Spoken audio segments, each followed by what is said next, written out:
Hermanos, hoy iniciamos con el libro de los Hechos de los Apóstoles. Algunos lo llaman Hechos del Espíritu Santo, porque se habla mucho del Espíritu Santo en este libro. Pero vamos a mantener el nombre de Hechos de los Apóstoles, porque es aquí donde los apóstoles son testigos y la iglesia crece en, en este En este libro se narra toda esta historia. Hechos de los Apóstoles es el libro que continúa con la historia de Jesús y del Evangelio, el cual comienza con el Evangelio de Lucas, que hemos ya concluido. El autor, el doctor Lucas, inicia el libro de los Hechos diciendo: en el primer tratado, oh Teófilo, dice, hablé acerca de las cosas que Jesús comenzó a hacer y a enseñar. En este libro, Lucas cuenta cómo el Evangelio fue anunciado en Jerusalén, en toda Judea y Samaria, hasta lo último de la tierra. Y este es el esquema que vamos a ver en el libro de los Hechos. A partir de Jerusalén, vemos que el mensaje de Jesús fue esparcido por todo el imperio romano. Y este llegó hasta Roma, que era la capital del imperio, con la llegada del apóstol Pablo, que vemos su conversión en el capítulo 9. Así fue que la iglesia se convirtió en una religión para todo el mundo, pues Jesucristo es el Salvador y Señor de todos. Este capítulo capítulo 1, nos narra la ascensión de Jesús, pero los discípulos deberían permanecer en Jerusalén hasta la venida del Espíritu Santo. Recordemos que Jesús le había dicho a los discípulos que iba a enviarles el Espíritu, no iba a dejarles solos. También podemos aprender que no cabe duda que la ascensión de Jesús causó tristeza a los discípulos, pero su promesa era firme. Su promesa era firme de enviar al Espíritu Santo. La tristeza que ellos tenían en el rostro, podemos ver que los ángeles se aparecieron cuando Jesús iba tomado al cielo y les dijo: Jesús volverá de la misma manera que le están viendo ir. La angustia, la desesperación que los discípulos tenían es de una manera natural, pero la promesa que los apóstoles recibieron de los ángeles de que Jesús volverá es también la promesa para nosotros. Nuestra esperanza no está cimentada en los poderes de la tierra. Nuestra esperanza no está fomentada en lo que tenemos, en lo que nosotros podemos ser, sino que nuestra esperanza está basada en Jesús, de que Él va a regresar un día.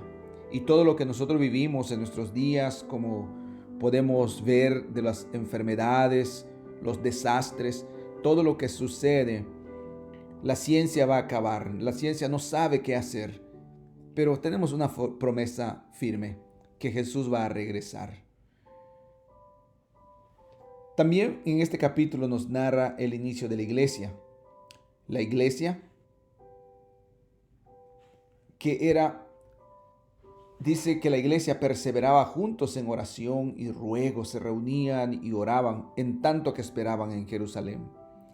Los encargados de la iglesia, los líderes de la iglesia, eran los apóstoles que Jesús había entrenado por 3 años y que los había probado, primero enviando los 12, después enviando a 70. Pero recordemos que Jesús había escogido a 12 apóstoles y ahora eran solamente 11, ya que Judas Iscariote ya había muerto, que era el traidor. Al escoger al sucesor de este traidor, vemos los requisitos del apostolado que Jesús, o más bien que la iglesia, establece desde el principio.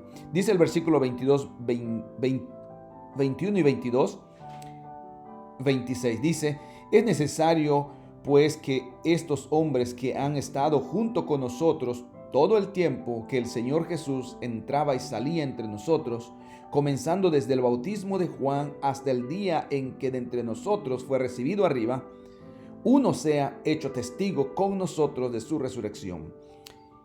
Y dice, echaron suerte y la suerte cayó sobre Matías y fue contado con los 11 apóstoles. O sea, nuevamente son 12 ahora, pero vemos los requisitos para el apostolado, que uno que haya sido testigo del ministerio de Jesús, que haya estado con ellos,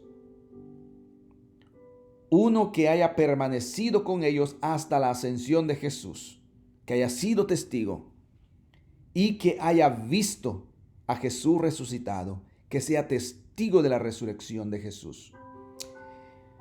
Eso nos hace reflexionar también en esto, de que ninguno que se llama o lo llaman apóstol en nuestros días tiene la misma autoridad que los apóstoles de la iglesia. No hay ninguna similitud, no hay ninguna comparación. ¿Quién de los que ahora son llamados apóstoles andaron con Jesús? ¿Vieron la ascensión o vieron al Jesús resucitado? Ninguno. Solamente es un título que toman, que se dan, pero en realidad no tiene ninguna autoridad como la de los apóstoles. Y la razón que escogieron a uno y que tuviera esas características para ser electo entre los 12 era que el evangelio sea predicado a todas las naciones y los que lo hicieran hayan sido testigos presenciales del ministerio y obra del Señor Jesús. El fundamento de la iglesia cristiana es nuestro Señor Jesucristo y en la enseñanza y la doctrina de los apóstoles. Nuestra fe no está basada en fábulas e historietas. Nuestra fe está basada en la obra de Jesús nuestro Salvador, predicada y esparcida por los apóstoles. Qué hermoso es poder conocer que tu fe, mi fe, no está basada en algo trivial, sino en algo concreto, en algo que Jesús dejó a los apóstoles y que por medio de ellos nosotros ahora podemos creer, tener fe y predicar ese evangelio que Él nos dejó. Que el Señor te bendiga, que el Señor te guarde, el Señor esté contigo.